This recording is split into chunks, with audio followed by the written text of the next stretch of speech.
اردو اشتقاق، اردو ڈیریویشن۔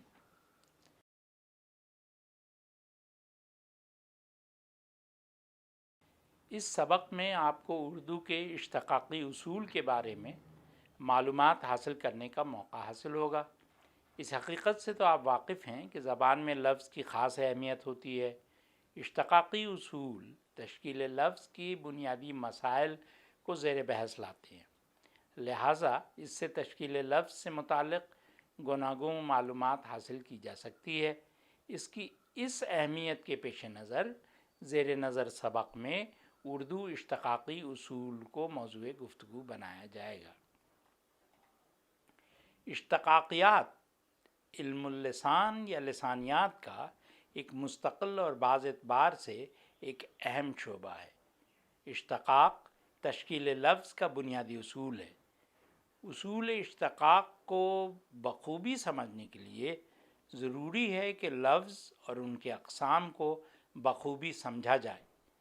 علم لسانیات میں بالعموم لفظ کی 3 قسمیں بتائی جاتی ہیں۔ ایک مورفیم والے الفاظ یعنی سمپل ورڈز، ایک سے زائد مورفیم والے الفاظ یعنی کمپلیکس ورڈز، مرکب الفاظ یعنی کمپاؤنڈ ورڈز۔ اس درجہ بندی کی بنا پر ہم کہہ سکتے ہیں کہ کتاب ایک مورفیم والا لفظ ہے، جبکہ بدتمیز اور تمیزدار 2 مورفیموں پر مشتمل لفظ ہیں، جن میں ایک آزاد اور ایک پابند مورفیم ہے۔ آزاد مورفیم وہ بامانی لسانی اکائی ہے جو آزادانہ طور پر وقوع پذیر ہوتی ہے۔ ان تفصیلات کی روشنی میں یہ نتیجہ نکالا جا سکتا ہے کہ کسی بھی زبان میں لفظ کو زبان کی سب سے چھوٹی بامانی اکائی کا درجہ حاصل نہیں ہے۔ زبان کی سب سے چھوٹی بامانی اکائی دراصل مورفیم ہے، جو تشکیل لفظ میں معاون ثابت ہوتی ہے۔ زبانوں کی لفظی سرمائے کی تشکیل میں مختلف نوع مورفیم کا استعمال ہوتا ہے۔ ان تفصیلات کی روشنی میں ہم اس نتیجے پر پہنچتے ہیں کہ تشکیل لفظ میں مورفیم کی خاص اہمیت ہوتی ہے، لیکن یہاں اس بات کی وضاحت بھی ضروری ہے کہ مورفیم تصریفی بھی ہو سکتے ہیں اور اشتقاقی بھی۔ اس حقیقت سے تو ہم سب واقف ہیں کہ مورفیم اپنے ایک اندر معنوی قوت رکھتا ہے، جس کی وجہ سے الفاظ بامانی ہو جاتے ہیں۔ اشتقاقی صرفیے۔ پابند صرفیے کی ایک دوسری اہم قسم وہ ہے جو نئے نئے الفاظ کے تعمیر و تشکیل کے لیے استعمال ہوتی ہے۔ عام طور سے یہ پابند صرفیے یعنی باؤنڈ مورفیم جملے میں اپنا کوئی قواعدی کردار نہیں ادا کرتے، بلکہ کسی لفظ جو صحیح معنوں میں آزاد صرفیہ ہے یعنی فری مورفیم ہوتا ہے کے معنی میں تحدید و توسیع یا انحراف پیدا کرتے ہیں، اور اس عمل سے نئے نئے الفاظ تشکیل پاتے ہیں۔ گویا پابند صرفیے کسی لفظ کی حیت کو مستقل طور پر بدل کر اس میں مستقل تبدیلی پیدا کرتے ہیں۔ اشتقاقی صرفیے ڈیریویشنل مورفیم کہلاتے ہیں۔ تصریفی صرفیے کی طرح یہ اپنی حیت نہیں بدلتے، بلکہ اپنی مستقل حیت پر قائم رہتے ہیں۔ اشتقاقی صرفیہ صرف تعمیر لفظ کا کام آتا ہے، اس لیے جملے میں اس کا محل استعمال اس کی حیت کو متاثر نہیں کرتا۔ اس کے برخلاف تصریفی صرفیوں کا جملوں سے گہرا رشتہ ہوتا ہے۔ یوں تو تصریفی اور اشتقاقی دونوں صرفیوں کا تعلق اصول صرف صرفیات سے ہے۔ تصریفی صرفیے کی ایک پہچان تو یہ ہے کہ وہ باضابطہ تغیر کے عمل سے گزرتا ہے، جیسے لفظ کتاب، کتابیں اور کتابوں بنتا ہے، اور ان میں پابند صرفیہ ایں اور اوں باضابطگی سے آتے ہیں۔ چونکہ یہ صرف قواعدی وظیفہ انجام دیتے ہیں، اس لیے لغت میں جگہ نہیں پاتے ہیں۔ یہ تصریف کے عمل سے گزرتے ہیں، اس لیے تصریفی صرفیے کہلاتے ہیں۔ تصریفی صرفیوں کے برخلاف جو ہمیشہ تنہا آتا ہے، کیونکہ اس پر کسی اور صرفیے کا اضافہ ممکن نہیں، اس لیے اسے لفظ کی بیرونی پرت بھی کہا جاتا ہے۔ اشتقاقی صرفیہ ایک سے زائد بھی ہو سکتا ہے۔ مثلاً لفظ اچھائی میں ای اشتقاقی صرفیہ ہے، چونکہ لفظ اچھا میں اشتقاقی صرفیہ ای کے اضافے سے ایک نئے لفظ اچھائی بنا ہے۔ اس لفظ کی اردو جمع ہے اچھائیاں، اور ہم جانتے ہیں کہ یہاں جمع کا تصریفی صرفیہ ہے جو تصریف سے گزر کر یہاں بھی ہو جاتا ہے۔ یعنی اب اس لفظ اچھائیاں پر کسی اور صرفیے کا، چاہے وہ اشتقاقی ہو یا تصریفی، اضافہ نہیں ہو سکتا، کیونکہ اس لفظ کے آخر میں تصریفی صرفیے کا اضافہ ہو چکا ہے۔ لہٰذا ہم اس نتیجے پر پہنچتے ہیں کہ اشتقاقی صرفیے ایک سے زائد بھی ہو سکتے ہیں، لیکن تصریفی صرفیہ صرف ایک ہوتا ہے اور لفظ کے آخر میں ہوتا ہے۔ گویا تصریفی اور اشتقاقی صرفیے کا ایک اور نمایاں فرق یہ بھی ہے کہ تصریفی صرفیہ ہمیشہ لفظ کے آخر میں آتا ہے، لیکن اشتقاقی صرفیہ لفظ کے ابتدائی، درمیانی اور آخری حصے میں آ سکتا ہے۔ اس تفصیلی گفتگو سے ہم اس نتیجے پر پہنچتے ہیں کہ لفظوں کا مارفیمی تجزیہ تصریفی یعنی انفلیکشنل اور اشتقاقی یعنی ڈیریویشنل اصولوں پر ہوتا ہے۔ تصریفی عمل لفظوں کے اجزائے کلام میں تبدیلی کا سبب نہیں بنتا ہے، یعنی اسم تصریفی عمل کے بعد بھی اسم رہتا ہے، اسی طرح صفت تصریفی عمل کے بعد بھی صفت رہتا ہے۔ اسم میں تعداد، جنس اور حالات میں تبدیلی تصریفی عمل کی مثالیں ہیں۔ وضاحت کے لیے یہ چند مثالیں دیکھیے۔ مرغ آ مرغا، مرغ ای مرغی، مرغ یاں مرغیاں، مرغ یوں مرغیوں، جبکہ اس کے برعکس اشتقاقی عمل لفظ کے اجزائے کلام میں تبدیلی کا سبب بن جاتا ہے، یعنی اسم صفت میں یا صفت اسم میں تبدیل ہو جاتا ہے، اور یہی سبب ہے کہ اصول اشتقاق کو لفظ سازی کا سب سے کارآمد اصول سمجھا جاتا ہے۔ مثال کے طور پر لفظ اچھا کا شمار اردو میں بطور صفت ہوتا ہے، لیکن اس لفظ میں لاحقہ ای کا اضافہ اسے اچھائی بنا دیتا ہے، اور اچھائی اسم ہے۔ یہی وجہ ہے کہ لاحقہ ای کو اشتقاقی لاحقہ سمجھا جائے گا، کیونکہ اس کے اضافے سے اس لفظ کے اجزائے کلام میں تبدیلی کو بآسانی محسوس کیا جا سکتا ہے۔ اجزائے کلام کی یہ اصطلاح کوئی نئی نہیں، کیونکہ جملے میں الفاظ کے قواعدی وظائف کے پیش نظر ان کی درجہ بندی صدیوں پرانا طریقہ کار ہے۔ الفاظ کی یہ درجہ بندی قواعدی اصطلاح میں اجزائے کلام کہلاتی ہے۔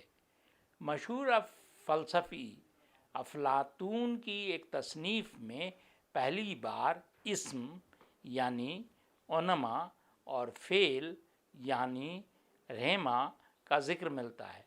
افلاطون کے بعد ارسطو پہلا شخص ہے جس نے اجزائے کلام کے نظام کو باقاعدہ طور پر وضع کیا اور حروف جار یعنی سنڈسموس اور تصریفات وغیرہ کا بھی اضافہ کیا۔ لیکن اس کے بعد یونانی ماہر لسانیات تھریکس نے 8 اجزائے کلام کا ایک ایسا نظام پیش کیا جو آج بھی قابل قبول ہے۔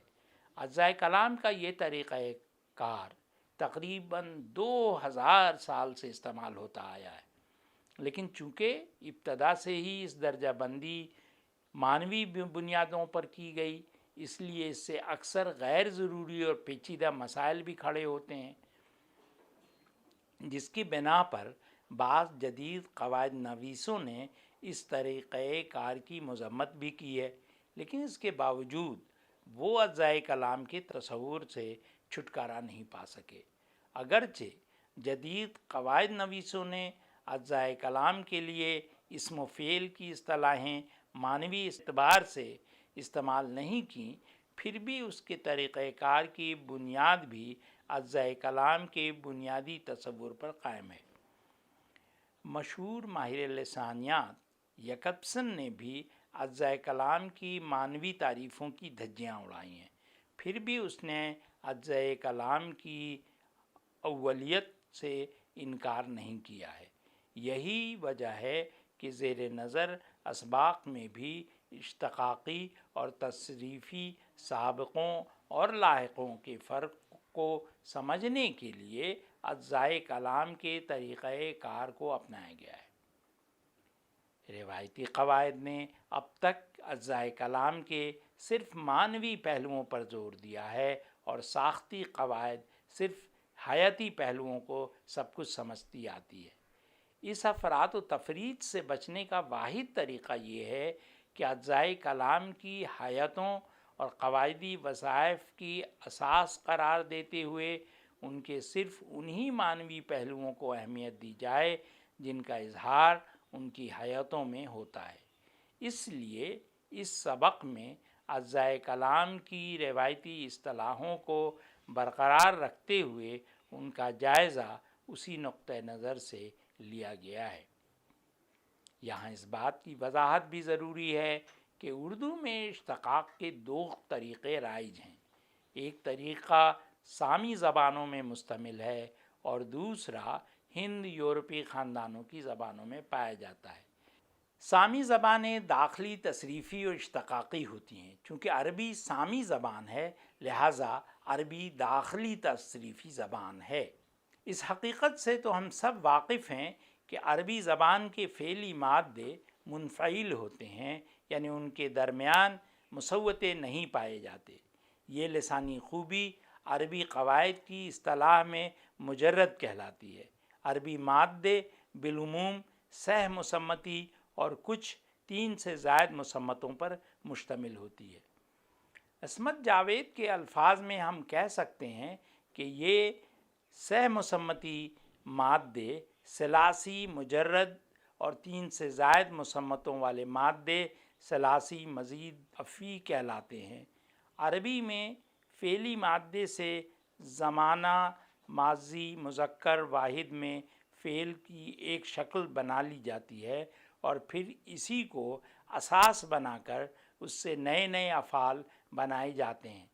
مثلاً ایک فعلی مادہ ہے کتب، اس کی ماضی مطلق مذکر واحد کی شکل ہے کتب، یعنی اس نے لکھا۔ اب اسی لفظ کتب کے اندر مزید صرفیوں کے اضافے سے افعال کی نئی نئی شکلیں بنائی جاتی ہیں اور نئے نئے الفاظ بھی بنتے ہیں، جیسے کاتب لکھنے والا، مکتوب جو لکھا جائے، مراد خط یا کتاب، مکتب لکھنے کی جگہ، مراد دفتر۔ حیات کتبہ جس کا وزن فعل ہے، جن میں صرفیوں کے اضافے سے نئے نئے لفظ بنتے ہیں، حروف زائد کہلاتے ہیں۔ اکثر عربی الفاظ فارسی میں داخل ہو کر مفرس ہو گئے ہیں۔ مثلاً کتاب، کاتب، مکتوب بالترتیب فارسی میں کتاب، کاتب اور مکتوب ہے، یعنی ان الفاظ کے آخری جزو تن ہے جسے عربی اصطلاح میں تنوین کہا جاتا ہے، اور تحریر میں 2 زبر یا 2 زیر یا 2 پیش سے اسے مرکب آواز کی نمائندگی کی جاتی ہے، غائب ہو گیا ہے، اور یہ الفاظ اپنی بدلی ہوئی ہیئت میں فارسی سے اردو میں آئے ہیں۔ ان الفاظ کو ہم مفرس عربی الفاظ کہتے ہیں۔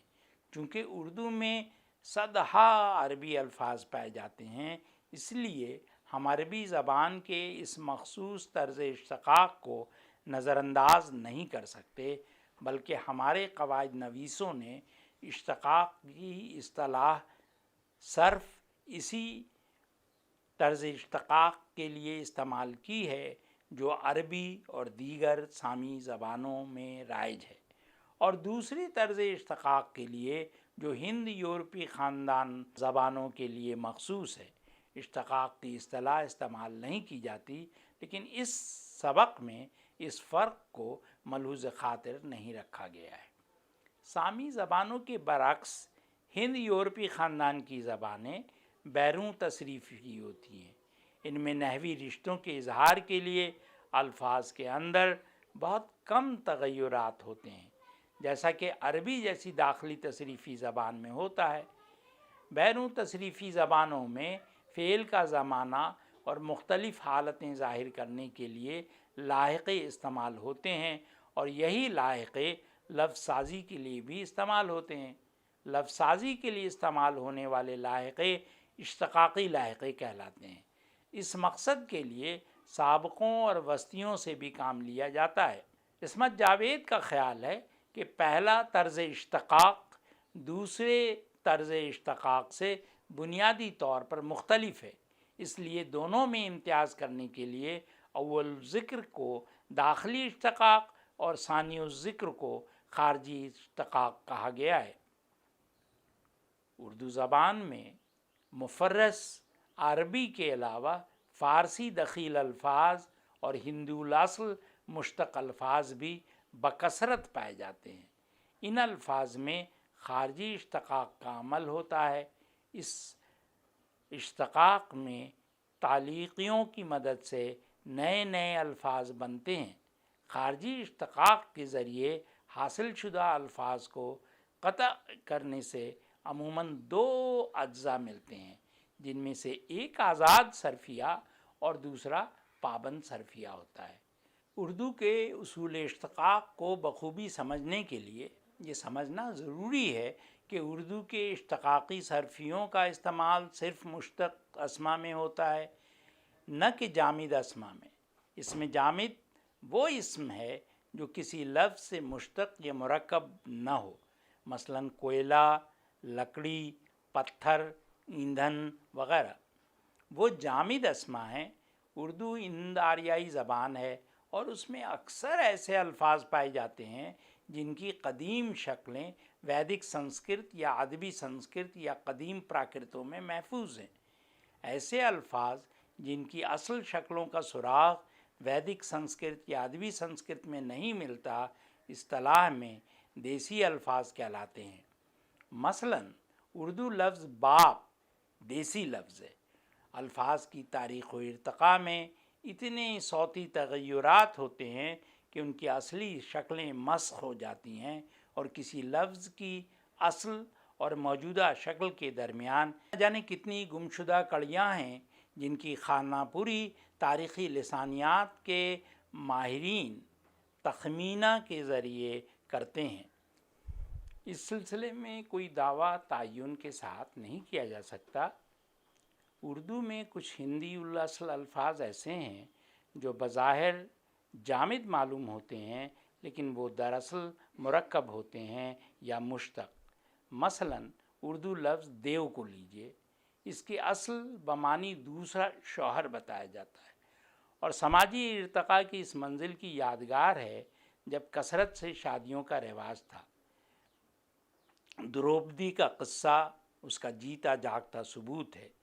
یہی حال اردو لفظ برات کا ہے، جسے بارات بھی کہتے ہیں، جو دیکھنے میں تو جامد ہے لیکن اس کی اصل شوہر کی یاترا بتائی جاتی ہے، یعنی ور پلس یاترا، ور یاترا، اور ور یاترا سے یہ بر یات یعنی بریات، اور پھر برات، بر پلس آت برات ہو گیا۔ آج بھی بھوجپوری اور چند دوسری مشرقی بولیوں میں بریات لفظ اسی طرح مستعمل ہے۔ اردو، ہندی اور بعض دوسری زبانوں تک پہنچتے پہنچتے یہ لفظ برات بن گیا، گویا برات جو بظاہر جامد نظر آتا ہے، جامد لفظ نہیں ہے۔ تقریباً یہی صورت لفظ سویرا کی ہے۔ لفظ سویرا بھی جامد نظر آتا ہے، لیکن اصل میں یہ سو پلس ویر یعنی سویر بمعنی سہانا وقت ہے۔ ان تفصیلات سے اندازہ ہوتا ہے کہ بعض لفظ جو بظاہر جامد نظر آتے ہیں وہ جامد نہیں ہوتے ہیں۔ ان تفصیلات سے اندازہ ہوتا ہے کہ لسانی تلاش و تحقیق سے اردو میں ایسے کئی الفاظ مل جائیں گے جو آج تو ہمیں جامد نظر آتے ہیں، لیکن جن کی اشتقاقیات کی سراغ لگانے سے یہ پتہ چل جائے گا کہ وہ جامد نہیں ہیں۔ اس لیے یہ کہنا مناسب ہوگا کہ اردو کے وہ تمام الفاظ جو بظاہر کسی اور لفظ سے بنے ہوں نئے دکھائی نہ دیں، اور جب تک وہ مجہول الاصل رہیں جامد کہلائے جا سکتے ہیں۔ اہم نکات: اشتقاقیات لسانیات کا ایک مستقل اور ایک اہم شعبہ ہے۔ کسی بھی زبان میں سب سے چھوٹی بامانی اکائی دراصل مورفیم ہے جو تفصیل لفظ میں معاون ثابت ہوتی ہے۔